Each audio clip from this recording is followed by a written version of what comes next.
ರಾಜ್ಯ ರಾಜಕಾರಣಕ್ಕೆ ಪ್ರತಾಪ್ ಸಿಂಹರವರ ಎಂಟ್ರಿ ಎಂಬುವಂತಹ ಸುದ್ದಿ ಸೋಷಿಯಲ್ ಮೀಡಿಯಾ ತುಂಬಾ ಹರಿದಾಡ್ತಾ ಇದ್ದಾವೆ. ಇಂತಹ ಒಂದಷ್ಟು ಪೋಸ್ಟ್ಗಳನ್ನ ನಾನು ಸಹ ಸೋಷಿಯಲ್ ಮೀಡಿಯಾದಲ್ಲೇ ನೋಡಿದೆ. ಇಂತಹ ಪೋಸ್ಟ್ಗಳನ್ನೆಲ್ಲ ನಾನು ಸೋಷಿಯಲ್ ಮೀಡಿಯಾದಲ್ಲಿ ನೋಡಿದಾಗ ನನಗೊಂದು ರೀತಿಯಾದಂತಹ ಕುತೂಹಲ. ಇಂತಹ ಪೋಸ್ಟ್ಗಳಿಗೆಲ್ಲ ನಾಡಿನಲ್ಲಿರುವ ಜನತೆ ಯಾವ ರೀತಿಯಾಗಿ ಪ್ರತಿಕ್ರಿಯೆಗಳನ್ನ ನೀಡಿರಬಹುದು ಅಂತೆಲ್ಲ ನಾನು ಸಹ ಒಂದಷ್ಟು ಪೋಸ್ಟ್ಗಳ ಕಾಮೆಂಟ್ಸ್ಗಳನ್ನ ಓದ್ತಾ ಇದ್ದೆ.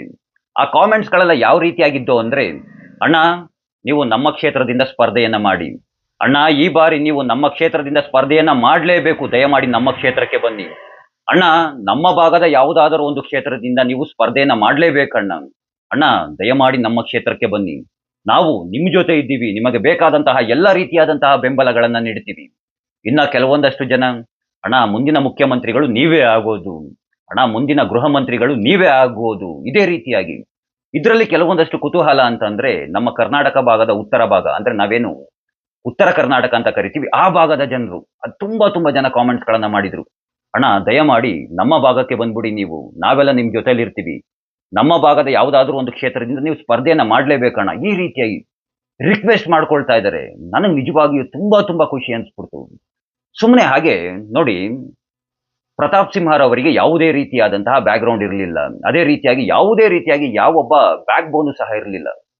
ತಮ್ಮ ಬರವಣಿಗೆಗಳ ಮೂಲಕ ಏನ್ ಹೇಳಿ, ತಮ್ಮ ಬರವಣಿಗೆಗಳ ಮೂಲಕವೇ ರಾಷ್ಟ್ರ ಮಟ್ಟದ ನಾಯಕರ ಗಮನವನ್ನ ಸೆಳೆದು, ತಮ್ಮ ಕೆಲಸಗಳ ಮೂಲಕವಾಗೇನೆ ತಮ್ಮ ಕ್ಷೇತ್ರವನ್ನ ಅಭಿವೃದ್ಧಿಯನ್ನ ಪಡಿಸಿ, ಆ ಅಭಿವೃದ್ಧಿಯ ಮೂಲಕವಾಗೇನೆ ನಾಡಿನಾದ್ಯಂತ ಹೆಸರನ್ನ ಮಾಡಿ, ಅದೆಷ್ಟೋ ರಾಷ್ಟ್ರಭಕ್ತ ಕಾರ್ಯಕರ್ತರ ಮನದಲ್ಲಿ ಒಂದು ಪುಟ್ಟದಾದಂತಹ ಗೂಡನ್ನ ಮಾಡ್ಕೊಂಡ್ಬಿಟ್ಟಿದ್ದಾರೆ. ಇಂತಹ ರಾಜಕಾರಣಿಗಳ ಅವಶ್ಯಕತೆ ಖಂಡಿತವಾಗಿಯೂ ನಮ್ಮ ನಾಡಿಗಿದೆ. ಇಂಥವರ ಸೇವೆ ನಮ್ಮ ರಾಜ್ಯಕ್ಕೆ ತುಂಬಾ ಅವಶ್ಯಕತೆ ಇದೆ. ಅದರಲ್ಲೂ ಇಂತಹ ಸಮಯದಲ್ಲಿ ಇಷ್ಟು ದಿನ ಅದೇನಾಯ್ತೋ, ಏನ್ ನಡೀತೋ, ಏನೆಲ್ಲ ಆಯ್ತೋ ಅದನ್ನೆಲ್ಲ ಬಿಟ್ಟಾಕ್ಬಿಡೋಣ, ಮುಗೀತು. ಇಷ್ಟು ದಿನ ಅವ್ರಿಗೆ ತುಂಬಾ ಅನ್ಯಾಯ ಆಗಿದೆ, ನಮ್ಮೆಲ್ಲರಿಗೂ ಸಹ ಗೊತ್ತು ಅವ್ರಿಗೆ ಅದು ಯಾವ್ಯಾವ ರೀತಿಯಾದಂತಹ ಅನ್ಯಾಯಗಳಾಯ್ತು ಅಂತ. ಆದ್ರೂ ಒಂದು ಪಕ್ಷ ಅಂತ ಬಂದಾಗ ಅವನ್ನೆಲ್ಲ ಪಕ್ಕಕ್ಕೆ ಇಟ್ಟು ಪಕ್ಷದ ವಿಚಾರವನ್ನೇ ತೆಗೆದುಕೊಂಡು ಪ್ರತಾಪ್ ಸಿಂಹರವರ ಬೆಂಬಲಕ್ಕೆ ನಾವೆಲ್ಲರೂ ನಿಂತ್ಕೊಳ್ಳೋಣ. ಹಾಗೆ ಪ್ರತಾಪ್ ಸಿಂಹರವರಿಗೆ ನಾನು ಹೇಳುವಂತಹದ್ದು, ನಾನು ಒಬ್ಬನೇ ಅಲ್ಲ, ನನ್ನಂತಹ ಅದೆಷ್ಟು ಕೋಟ್ಯಾಂತರ ಸಂಖ್ಯೆಯಲ್ಲಿ ರಾಷ್ಟ್ರಭಕ್ತ ದೇಶ ಪ್ರೇಮಿ ಕಾರ್ಯಕರ್ತರುಗಳು ನಿಮ್ಮ ಜೊತೆಗೆ ಸದಾ ಇದ್ದೇ ಇರ್ತೀವಿ, ನಿಮ್ಮ ಜೊತೆಗೆ ಸದಾ ಬೆಂಬಲವಾಗಿ ಇದ್ದೇ ಇರ್ತೀವಿ. ಅದರಲ್ಲೂ ಇವತ್ತಿನ ಯುವಜನತೆ ತುಂಬಾ ಫ್ಯಾನ್ಸ್ ಫಾಲೋಯರ್ಸ್ ಇದ್ದಾರೆ. ಅವ್ರಿಗಂತೂ ಅದು ಯಾವ ಮಟ್ಟದಲ್ಲಿದ್ದಾರೆ ಅಂತ ಅಂದ್ರೆ, ಯುವಜನತೆ ಅಂತ ಹೇಳಿದ್ನಲ್ಲ, ಇಂತಹ ಅದರಲ್ಲೂ ಸ್ಟೂಡೆಂಟ್ಸ್ಗಳು ತುಂಬಾ ಜನ ಇದ್ದಾರೆ. ನಿಜವಾಗಿಯೂ ಇವ್ರ ಫ್ಯಾನ್ಸ್ ಫಾಲೋಯರ್ಸ್ಗಳನ್ನ ನೋಡಿ ನಾನು ಒಂದೊಂದ್ಸಲ ಅನ್ಕೊಳ್ತಿರ್ತೀನಿ, ಏನಪ್ಪ ಫಿಲಿಂ ಹೀರೋಗಳಿದ್ದ ಹಾಗೆ ಫ್ಯಾನ್ಸ್ ಫಾಲೋಯರ್ಸ್ಗಳಿದ್ದಾರಲ್ಲ. ತುಂಬಾ ಖುಷಿ ಅನಿಸ್ತಾ ಇರುತ್ತೆ.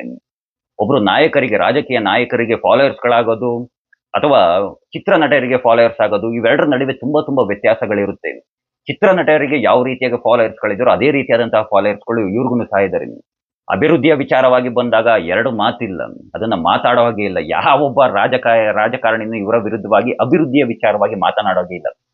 ಇಂಥವರ ಬೆಂಬಲಕ್ಕೆ ಸದಾ ನಾವೆಲ್ಲರೂ ನಿಲ್ಲೋಣ ಅಂತ ಹೇಳ್ತಾ, ಇವರ ಮುಂದಿನ ರಾಜಕೀಯ ಜೀವನಕ್ಕೆ ಒಳ್ಳೆಯದಾಗ್ಲಿ ಅಂತ ಕೃಷ್ಣನಲ್ಲಿ ಕೇಳ್ಕೊಳ್ತಾ, ಎಲ್ರಿಗೂ ಒಳ್ಳೆಯದಾಗ್ಲಿ, ಎಲ್ರಿಗೂ ಧನ್ಯವಾದಗಳು. ಜೈ ಶ್ರೀಕೃಷ್ಣ.